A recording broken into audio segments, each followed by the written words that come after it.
So great. We are also live on YouTube. I'll be sharing the link as we go on.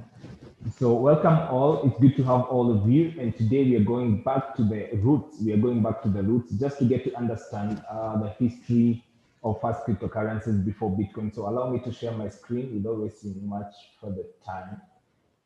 Um, and now I hope that is visible. And then what I'll do is that I can just go off there. So, of course, today I wanted to discuss the history of the first cryptocurrencies before Bitcoin, because I think every person who comes on board, they think Bitcoin was the first cryptocurrency. But it's also good to know that there were other virtual currencies, and I'll be mentioning some before the real cryptocurrency started. So, of course, take a pen and paper, grasp as much as you can, and then this will help you also in making decisions and learn a lot about cryptocurrencies. So,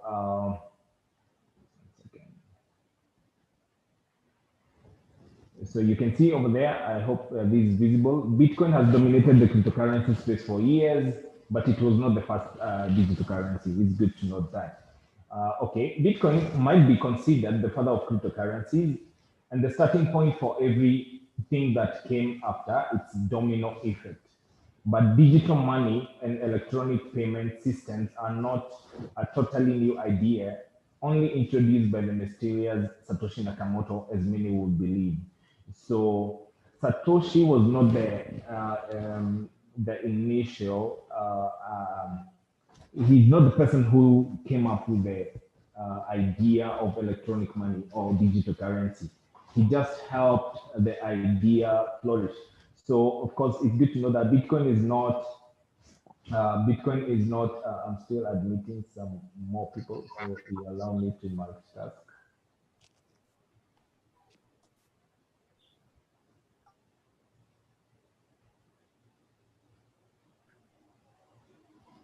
So as you continue, Bitcoin is not the first project. Bitcoin is not the first project that promotes the idea of fundamentally new financial system. So it's good to know that Bitcoin came to revolutionize the financial.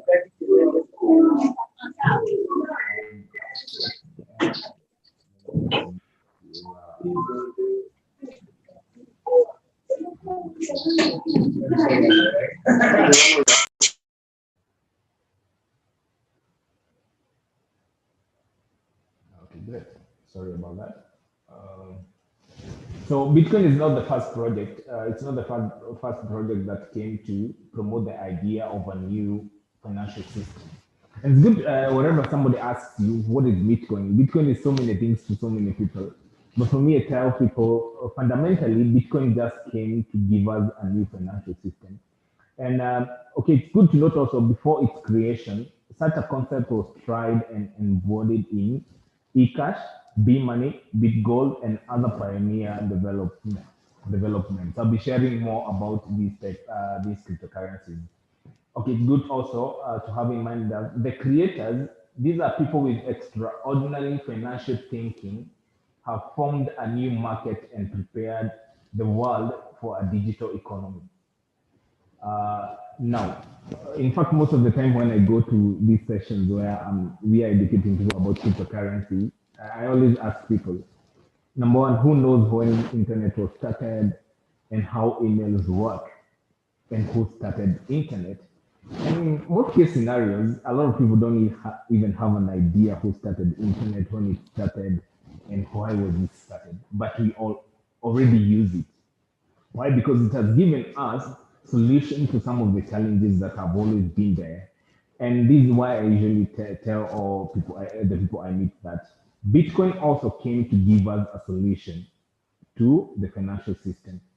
There's no need of us really complicating Bitcoin. And I think we complicate it so much that it becomes a really big jargon to a whole lot of people. Yet Bitcoin is something so simple because if you come to understand as we go on that we've been using other digital currencies even before creation of Bitcoin. It's only that now in the marketplace, Bitcoin has been one of the biggest things that a whole lot of people are talking about it in different angles. given different definitions that it confuses a lot of people. So it's good also to note that, sorry, looking at the crypto market today, we can see the effectiveness of blockchain technology. This is the technology behind Bitcoin. In fact, in my introduction to Bitcoin and cryptocurrencies, I usually say compare blockchain technology to like internet. The first use case of internet was email. So the first use case of blockchain technology was cryptocurrencies. But it has so many other use cases that will be seen, especially in this decade. So digital money is becoming more and more popular around the world. I think since Bitcoin started in 2008, 2009, more people currently are getting to learn more about cryptocurrency and they want to know. So which was the first virtual money? When did it all start? Now, virtual money at a gas station. I was just doing my research and I found this really interesting. And it's good to know that virtual money is not recognized as legal money payments in many countries. And I think for those people who are in Kenya, you remember there's a place in the coastal region where some guys had come up with a kind of a digital currency that was called Bagla Pesa something. I don't know whether we all remember that. And I think the idea was more so inspired by creation of virtual currency, the idea of Bagla Pesa. So most national governments to date they don't really acknowledge cryptocurrency. Instead, the creators of virtual currencies are platform developers, just like the people who created internet. Today, there are many options for issuance, for issuing new virtual currencies. There are many options. But before cryptocurrencies, digital assets were represented as bonuses. Listen to that. Before cryptocurrencies, digital assets were represented as bonuses. All these early virtual money had a common problem. It was too weakly protected from attacks by hackers and scammers. What is the biggest challenge in cryptocurrency today? Hacking and scammers. Anything that has an original has a fake. So I usually tell people, Bitcoin is not something you join. I hear a lot of people saying, how do I join? You don't join Bitcoin. You don't join Bitcoin. You cannot join a currency. You cannot join an asset like gold or land. What you do is that you invest. And a clear way of you steering away from scammers is if somebody is coming to tell you join something, give us your money so that you can join a certain program in the name of Bitcoin. It's good to ask the relevant questions so that you don't lose your hard-earned money. So in addition, the lack of any kind of material support caused many companies to question the true value of such currencies. This is way before the Bitcoin. So one of the first attempts to create a digital money was in Netherlands in the late 1980s. It's good to note.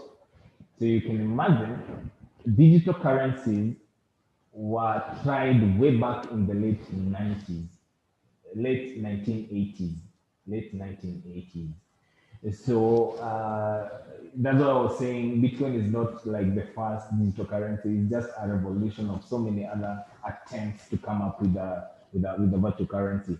So gas station worker owners were tired of being robbed at that time. The problem was so serious that someone thought it would be safer to keep money on smart cards. The owners of freight companies could put their money on these cards and give their drivers, and drivers will pay for gas with these cards. This was the first attempt to come up with a virtual currency in form of bonuses like loyalty points. I think all of us go to stores and we buy stuff and we get loyalty points. So the first attempt was in the late 1980s from Netherlands. Now, after that, we had the second attempt of e-money, and this was done by a company called Flows.com. Flows.com. And another example of using virtual currency money before emergence of cryptocurrency is Flows e-currency. Flows.com released this virtual money in 1999. It's good to know that. The year 1999, Flows.com released its virtual money as part of its marketing campaign. The cost of one Flows was equal to $1, and users would receive flows for purchases made on flows.com. They could pay, spend it, and buy any other product on this site, as well as pay them as bonus points in many other online stores that participated in this project. It's good to know that this concept was far ahead of time. You can see that is 1998, way from late 1980s. The second one was 1998, and of course, people are saying it was way ahead of its time. And despite the multi-million-dollar advertising campaign, Flows never gained the popularity it needed to keep the project afloat. It never got the popularity it needed to keep the project afloat. In addition, Flus.com suffered heavy losses after it turned out that a group of Russian and Philippine hackers, what did I say? When it comes to cryptocurrency or online payments, hacking is one of the biggest challenges we have. But at least it's a challenge that has been, of course, people are learning how to mitigate it as we go ahead. Hackers made purchases on this platform using stolen credit cards. This company no longer exists, but the ideas that inspired the creators of Fluz were implemented in the modern cryptocurrency. It's good to note that. So, of course, this company never saw the light of the day, but to date, the idea of them starting a digital currency way back in 1998, this is what has inspired now other digital currency. Now, the first digital currency came, was called Digicash. Digicash was started in 1981. An American cryptographer named David Chaum published a legendary article called Traceable Email, Reverse Addresses, and Digital Alliances. In this article, Chaum described an anonymous digital payment system. In 1989, Chaum created a functional digital currency called DigiCash. This was the first digital currency, leave alone the bonuses that Flozy and the Netherlands petrol station or gas station started. This was the first digital currency that was created by David Chubb in 1981, DigiCash. And of course, it was based on his protocol. It was based on his protocol. It was a revolutionary technology that gave the world the concept of blind signatures. Blind signature conceals the content of a message and uses a combination of public and private passwords to confirm a transaction. Today, this concept is used and well known in cryptocurrencies in the form of public keys. I'm sure the people who we've interacted before with, we've always talked about public and private keys. So you can see the idea came from this cryptographer, David Chaum, way back in 1981. And in 1989, that's when he came up with the first digital currency, which was DigiCash. Going on, the second digital currency was B-Money. This was came 10 years later after DigiCash appeared on the market. A developer named Wei Dai made a sensation in the crypto community with his article B-Money. And what was B-Money? B-Money, an anonymous distributed electronic payment system. That's what B-Money was. This virtual currency was based on the use of decentralized network. Now, look at this. If you look at Bitcoin, number one, it uses decentralized network, which was taken from B-Money, and then it also uses what?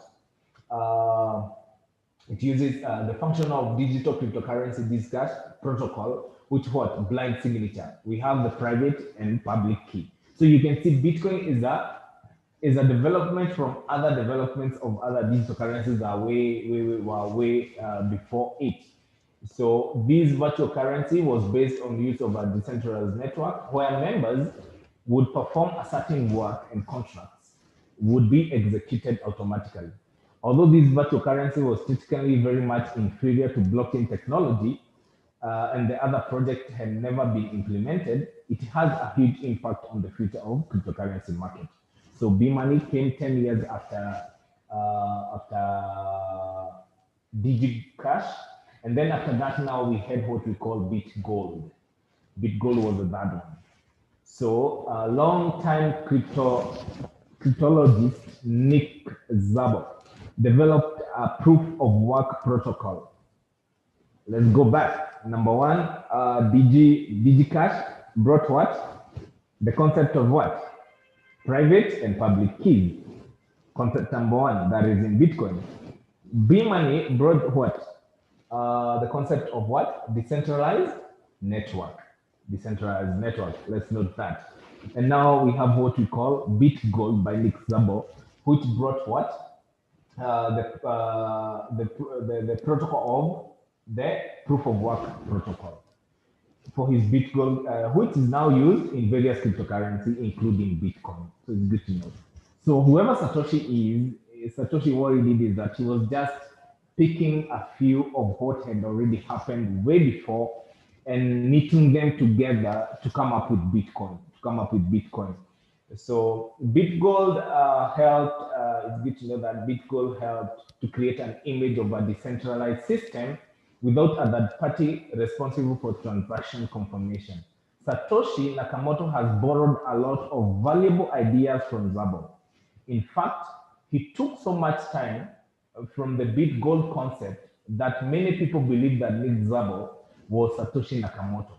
Szabo had publicly refuted these rumors. So, based on how much Satoshi had gathered from the developer of BitGold, Nick Szabo, a lot of people had believed, and rumors had it that Satoshi Nakamoto was Nick Szabo, or Nick Szabo was Satoshi Nakamoto, but of course Szabo came publicly and he said he's not Satoshi Nakamoto. So the other cryptocurrency or digital currency before Bitcoin was Hashcash. And of course, many crypto enthusiasts believe that immediate predecessor of Bitcoin is Hashcash. I think this is something maybe you might hear a lot of people talking about, that Hashcash has the potential of overtaking Bitcoin. I think this is something I've had a lot of people talk about. Only time will tell. So the concept of Hashcash was introduced in 1997 by a cryptographer, Adam Back. He suggested using proof of work protocol to confirm transactions prior to using to its use in digital currencies. Proof of work was used to reduce spam. This idea had such impact on Nakamoto that he quotes back in his white paper on Bitcoin. You can always check the Bitcoin white paper. It's an 8-page document. And I think Satoshi also quoted back because it was a way of him looking at what had other developers done and how can we make it better to come up with a digital currency. So, however, Hashcash fell due to its scalability issues caused by network congestion. So, so Satoshi was the first person after all these other cryptographers to come up with, to connect all the dots from the first cryptocurrency, which was DigiCash, which used, we talked about blind signatures. He combined that. And then he went to B-Money. He took the decentralized network protocol from there. From there to Bitcoin Gold, where he used what we call proof of work protocol in a decentralized system. And from there, Hashcash, of course, helped, in the proof of work protocol that helped, of course, Bitcoin to reduce spam and confirm transactions. Now, after that, that's now where we had the first cryptocurrency, which is Bitcoin. And I want us to just now look at what is Bitcoin in a nutshell. So allow me to share my screen again. Welcome all. In case you have any questions, you can drop them on the chat. I hope we are learning something new today. So I hope my screen is visible, and now you can see Bitcoin is just It's a connection of so many other digital currencies that had happened way before. So a lot of people ask, what is Bitcoin? What is Bitcoin? What is Bitcoin? What is Bitcoin? And Bitcoin, in a nutshell, is three things. Bitcoin, in a nutshell, is this thing: is digital math-based assets. Some people call it Internet of Money. It's a peer-to-peer network, and also it's a decentralized ledger. I don't want to go into details about all that. I don't want to go into details about all that. But it's good to know that Bitcoin, with a capital B, is a peer-to-peer network that maintains a public decentralized ledger of digital math-based assets known as Bitcoin. Lowercase Bitcoin. The integrity of these ledger is backed by and secured by a sub network of computers called miners. Of course, you've heard people talking about miners. These are people who like audit and keep the archives to its transactions for a reward. The supply of bitcoins is fixed to 21 million, and each bitcoin can be divided into 100 million pieces. That is a satoshi. A satoshi is a fraction of Bitcoin. So you can divide Bitcoin to 8 decimal places. Their ownership cannot be changed within the ledger without instruction from the current owner that have been cryptography authenticated. Digital signatures. We talked about digital signatures before. And by a majority of nodes on the Bitcoin network. In essence, sending a Bitcoin is sending instructions to the network to make a change of custody in the public ledger.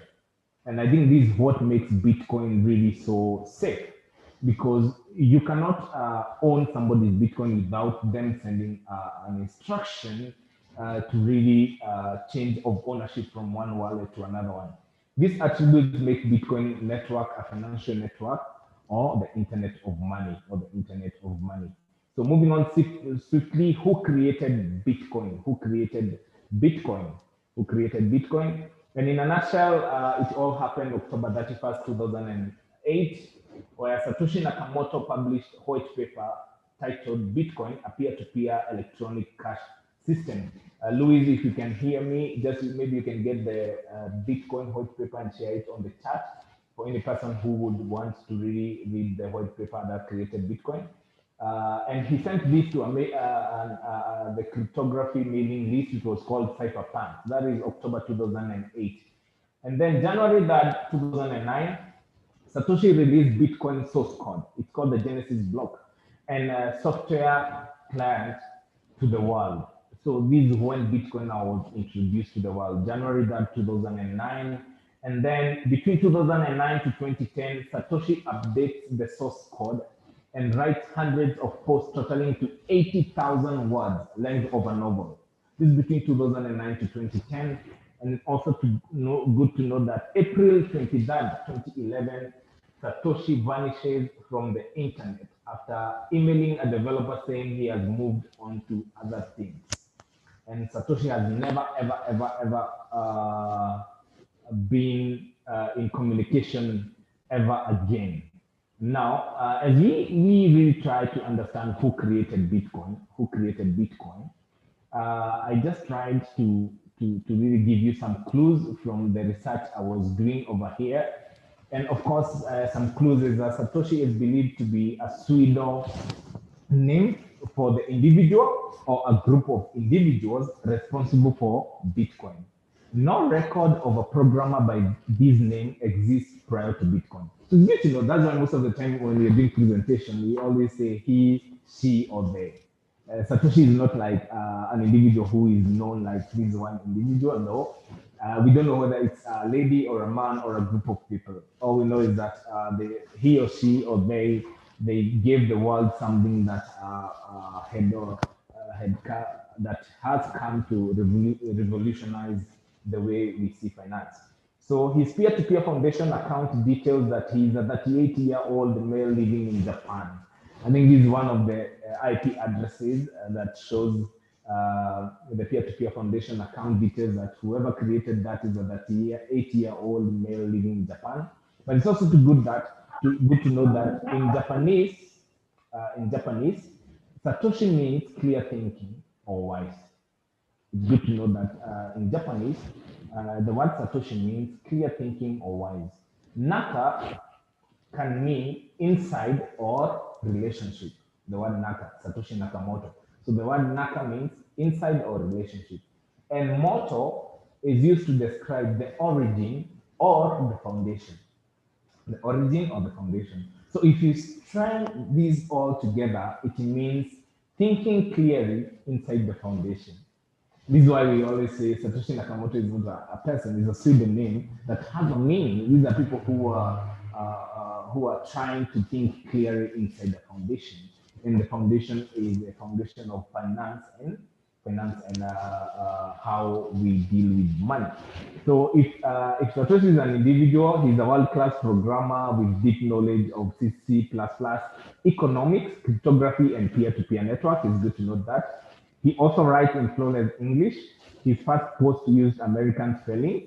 Every post thereafter employed British spellings and British colloquialisms. He has read British newspaper. He embedded Times of London headlines. The Times 03 January 2009. This is when the first node was run, or the Genesis block was run in 2009. Chancellor on the brink of second bailout for banks into the first Bitcoin transaction. It's called the Genesis block.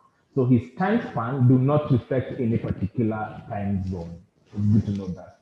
So even if somebody comes and claim he or she is Satoshi Nakamoto, there's no he Satoshi never has a time zone. So it's like a web. It's like a network. His IP addresses, the IP addresses appear everywhere in the whole world.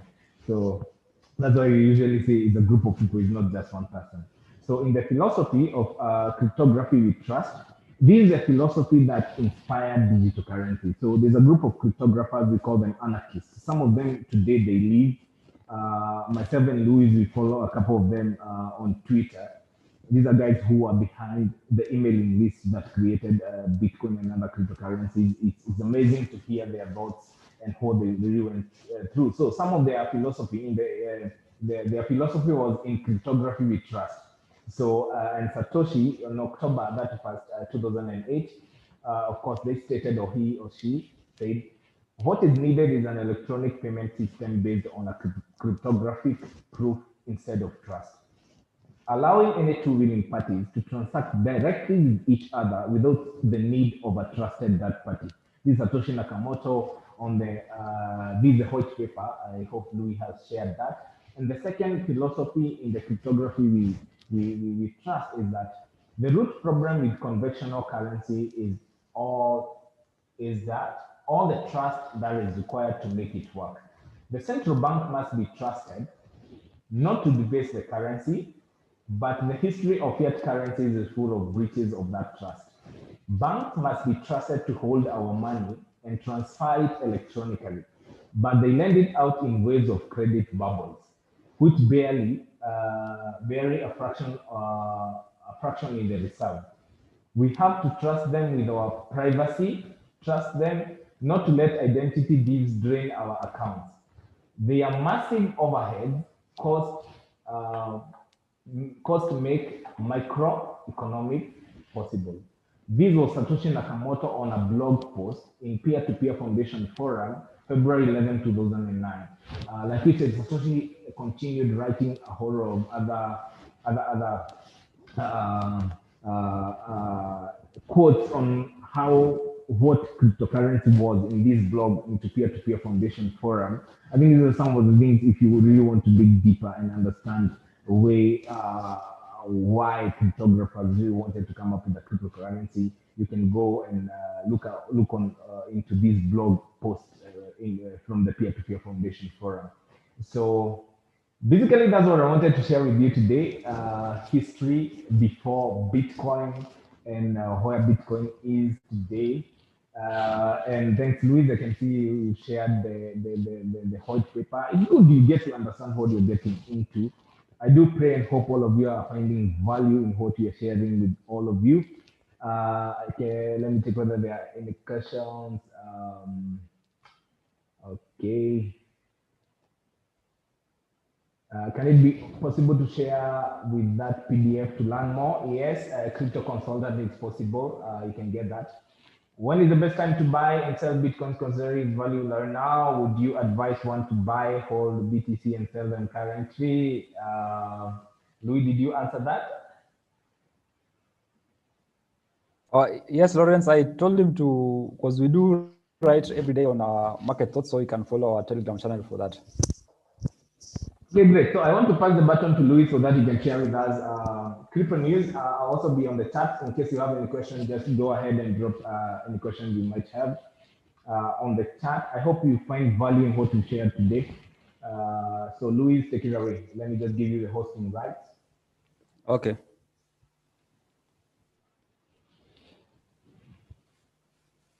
All right, I think I got it. Thank you for that, and I think that's very was a very insightful session by Lawrence about the journey. Because I think I also believe and also want to think that everyone in anything that you're doing, it's good to know the genesis of it. Where did it come from? Because that is what actually gives you confidence going forward. Because if you don't know the history of something, you cannot really appreciate where you are. So I think that is a that was a good review on what it is we're talking about and where it has come from.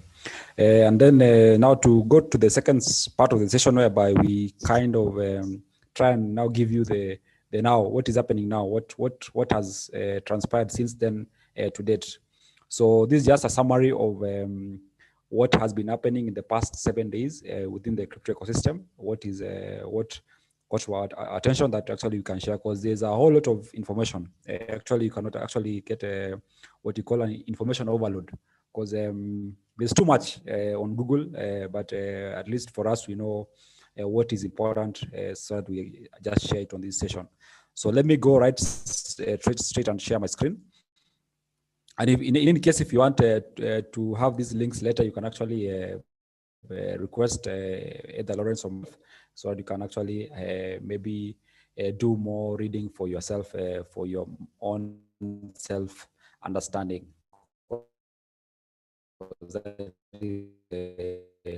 The start of everything. So it's fast news, and you can see over there. I hope it's visible. Just maybe type in 1 or 2, or just confirm to me that you're able to see my screen on the chat. Then I can go right ahead. So are you able to see my screen and yes, you can hear me? Just type in 1. Okay, thank you, Lawrence. So the first news I thought to share was just based on what you are talking about Bitcoin. And Google Trends Bitcoins now searched twice as much as COVID-19. So you can see that people are searching to know what it is, what Bitcoin is, and basically hand in hand with the COVID, and also I think Telsa was the other one. So that tells you people want to learn, people want to understand about this technology, and you being here also is a way of you finding out the right information, because there's a lot of misinformation out there. So that is what thought to start with. So throughout 2020, maybe I can just zoom that in a bit. Let me zoom in. Okay. So it says Google says more interest, of course, in Bitcoin than COVID-19. So throughout 2020, a few investment gave Bitcoin alongside the pandemic. Bitcoin showed incredible resilience in the first 3 quarters of the year. The price, of course, moved from $4,000 to $10,000 in the first quarter. But as soon as it broke the range, we saw the cost of Bitcoin going more than triple. So in March 2021, Google Trends it's basically a tool that gauges or picks what people put to search in Google. So as you can see over there, the value basically turned 45 more times more compared to 21 for COVID-19. So all these begs the question: why are people more interested in a digital currency than a global pandemic? I think that is also why you should actually ask yourself, because this is where we are heading into. This is where the future is going into. That's why people, I think, want to know more about this information. If you want to know about the link, maybe you can share it out later if you want to read that link. So remember, just request for the links, then we'll share to you. Another news: American investment research giant is educating investors on Bitcoin. So the company is called Morningside. Is one of the I think early companies actually who do research on stocks and Wall Street. Now they're actually turning out to educate people, or rather the investors on Bitcoin. Kind of what we are doing right here with us. So the US-based investment management firm Morningstar is educating its investors on Bitcoin and other cryptocurrencies. So in a QA post for investors, Morningstar states that the initiative is part of its role in empowering investors after the digital space experienced recent growth. However, the firm acknowledges that it has no long-term stand on cryptocurrency investment despite offering resources to investors. So you can see they're two opposites of the same news. So they are saying they are educating, and then again they are saying they are not in for the long term, which is very common on such investment firms. They never tell you the truth, but what it is that look at what they are doing. Don't get to hear what they're telling you. Moving on forward, I think India. We have been talking about India the past few months now. India, because number one, they have a big. They are known for programming, tech, and IT. Here, there was news last week that they may be banning cryptocurrency. So now they have actually clarified and said India's finance minister. Let me just admit new people as okay. So as per this news site called decrypt.co says India's finance minister says a window for Bitcoin is coming. So a new bill could see India crypto users face harsh penalties. But India's finance minister posits a window to allow experimentation with crypto. So India has been known to come up with very harsh restrictions about cryptocurrency. Of course, they want to protect their people. It's there to protect in terms of money, but we know very well that with inflation, people want better hedges of their finance. That's why Bitcoin is the go-to point. So, in brief, the Indian officials have reportedly claimed that the country will criminalize its ownership of cryptocurrencies. However, the country's finance minister says there's a window to allow experimentation with Bitcoin and blockchain. So I think this is interesting because they wouldn't want to remain behind on these crypto and cryptocurrencies and basically blockchain movement. So they want, of course, as much as they want to ban it, pressure is there from the economy, from the people, for them to be part of it. So that is coming from India, and I think we'll be updating you on how this goes time and again. Moving forward, this is from one of the guys who actually invested more than I think $4 billion in cryptocurrency in the past 1 year. The company is called MicroStrategy. It's a US company. So it says Bitcoin is a one in a lifetime transformation. Yeah, says MicroStrategy CEO Michael Slayer.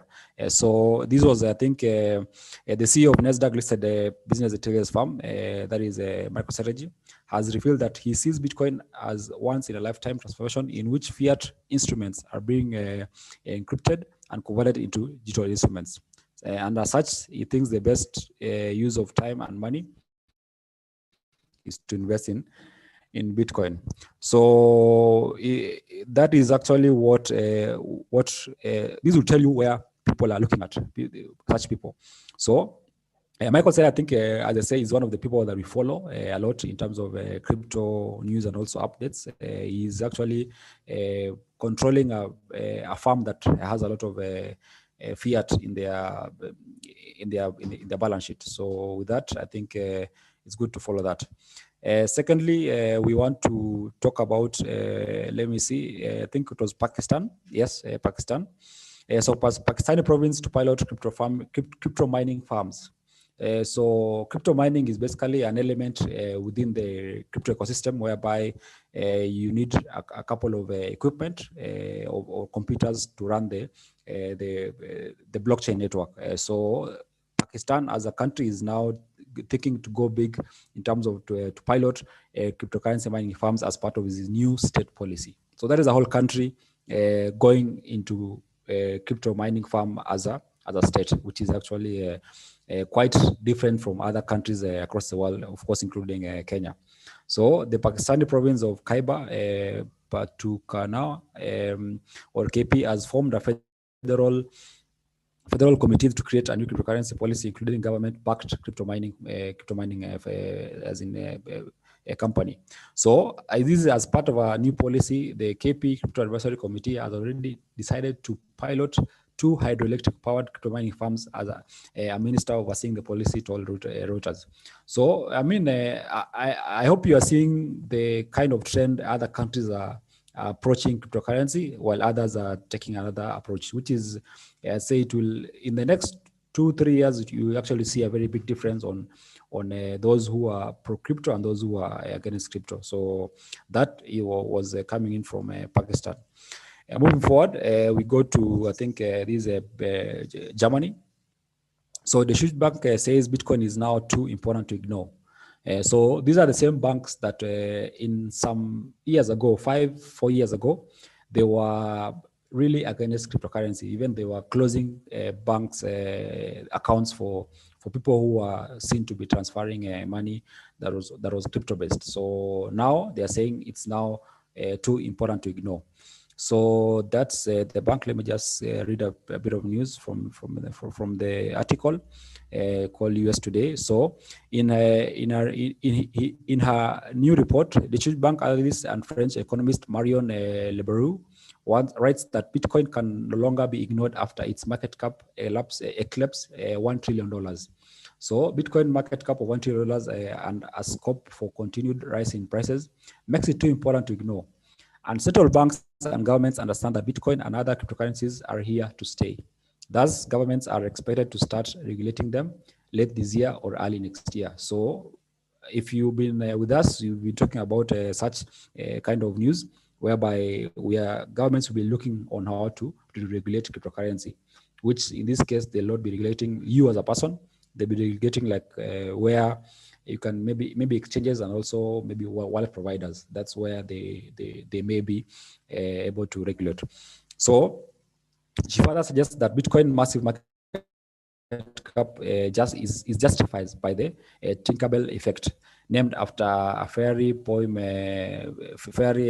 from Peter Pan. The term is used by economists to explain the power of belief something is valuable only because people believe in that as value, similar to how children believe in Santa Claus. So yeah, that's a good analogy right there, which actually explains why as we go by, Bitcoin will get more and more known, and also other cryptocurrencies as well, and we'll be coming to show you which ones. So moving forward, this was somebody by the name Anthony Saramucci compares Bitcoin to early Amazon, talks about 64%, 64 times returns. So who is Anthony Saramucci? I think Anthony Saramucci is the head of Skybridge. It's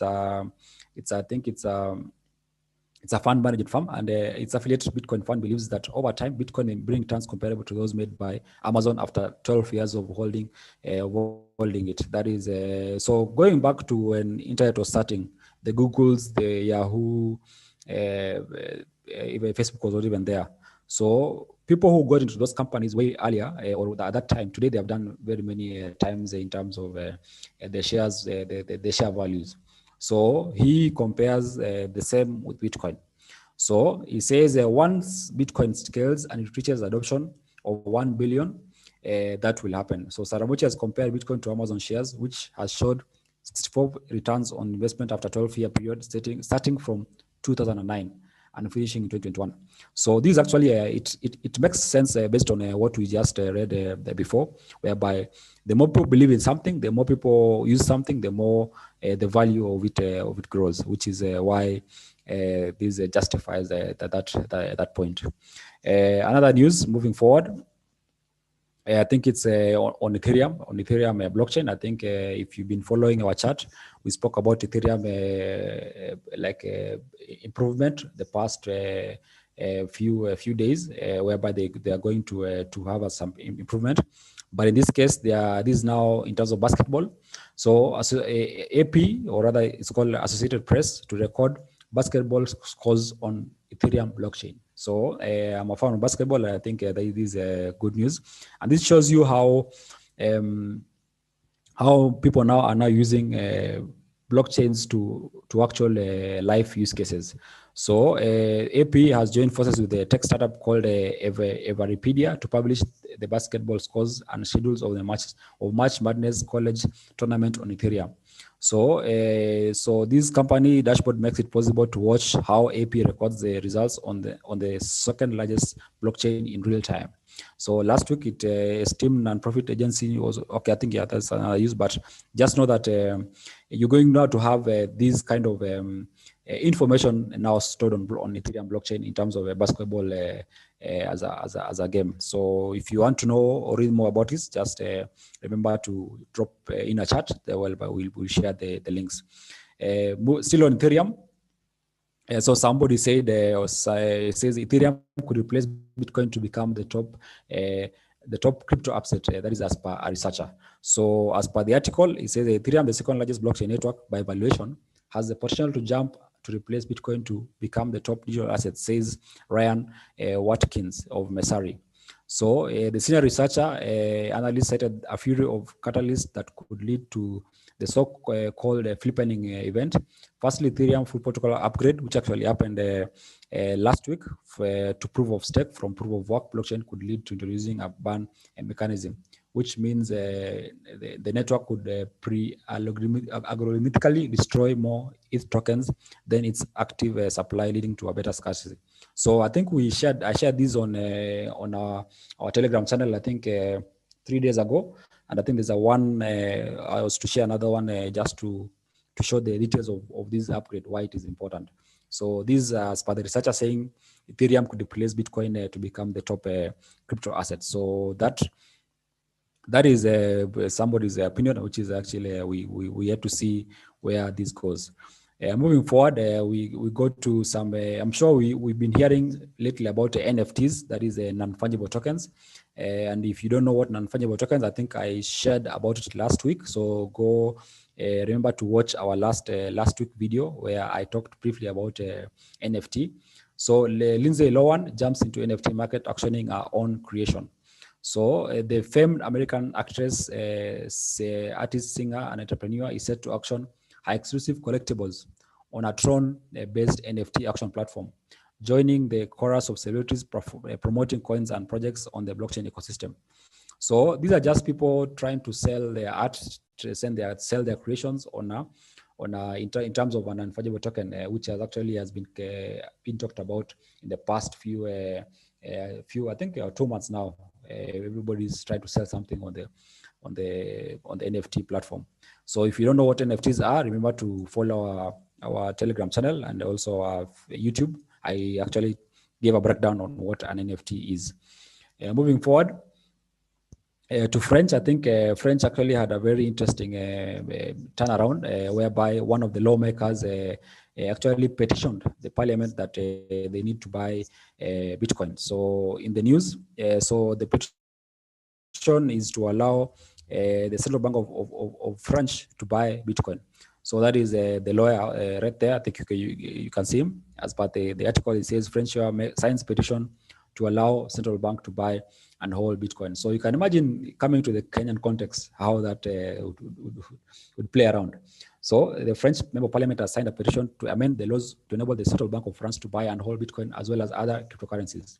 So the petition urges lawmakers to urgently consider the matter, warning that not owning Bitcoin will put France in a financial weak position in the next 5 to 10 years.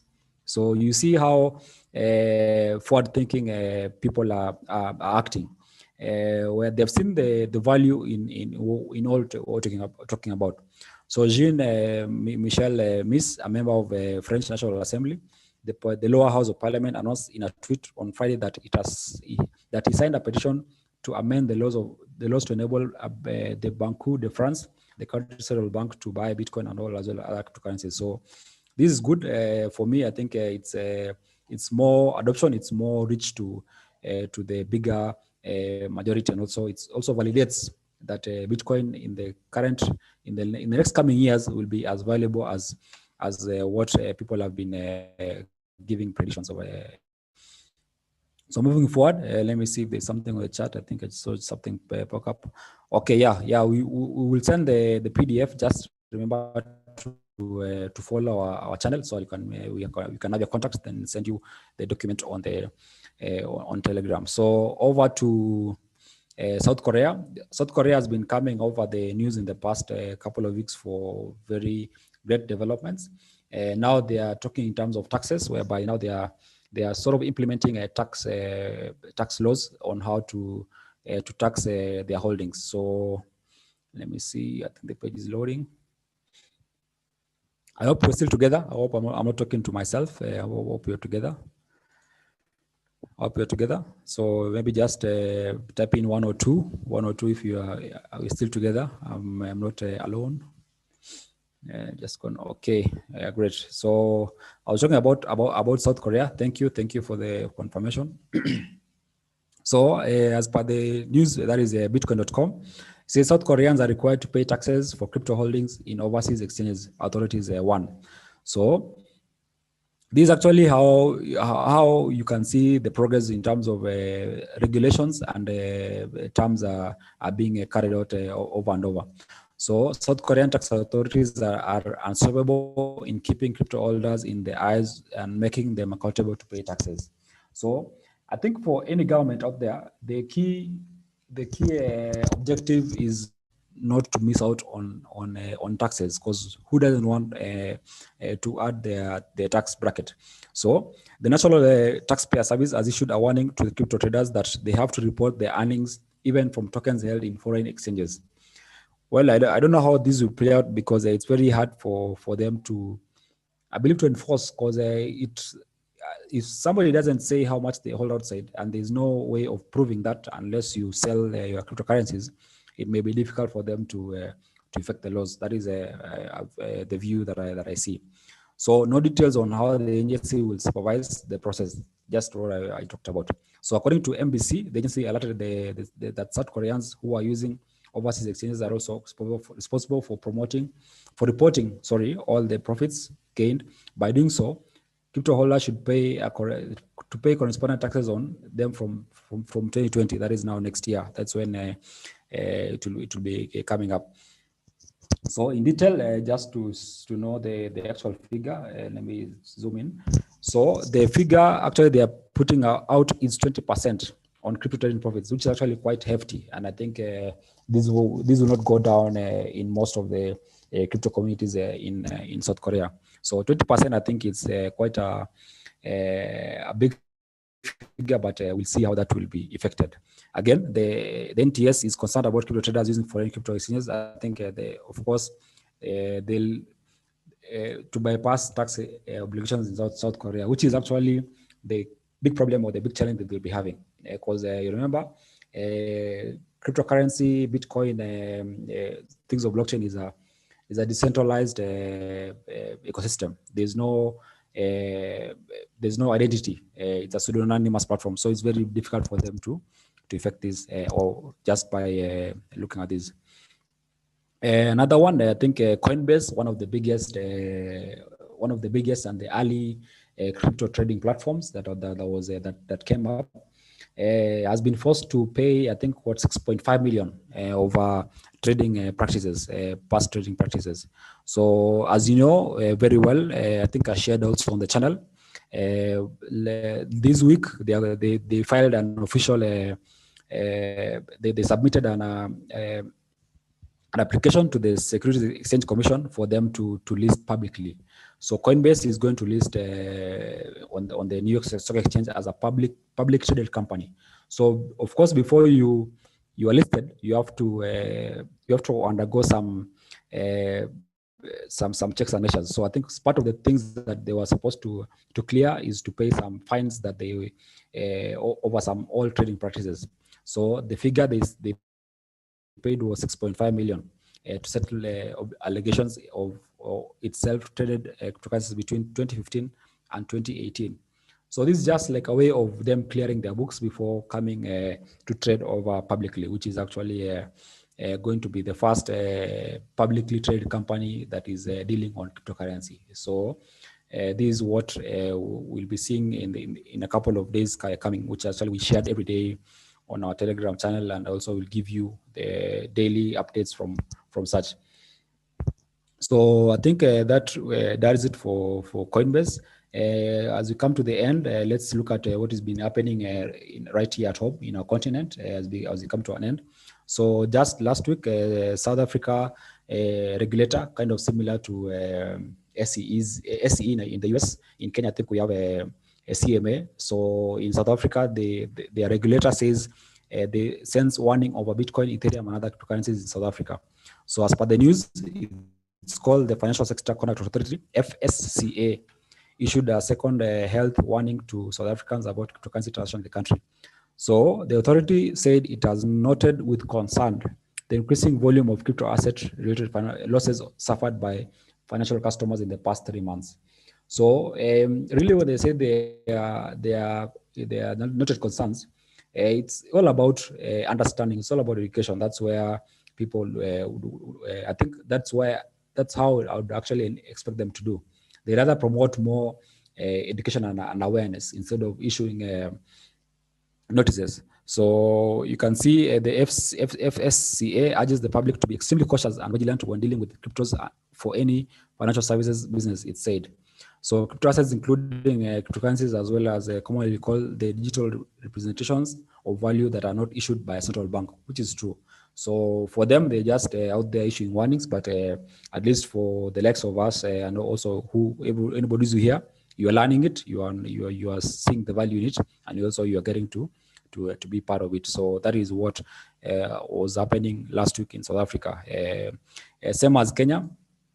I think last week also the CBK governor, that is Njoroge, gave out an interesting warning. Let me say so.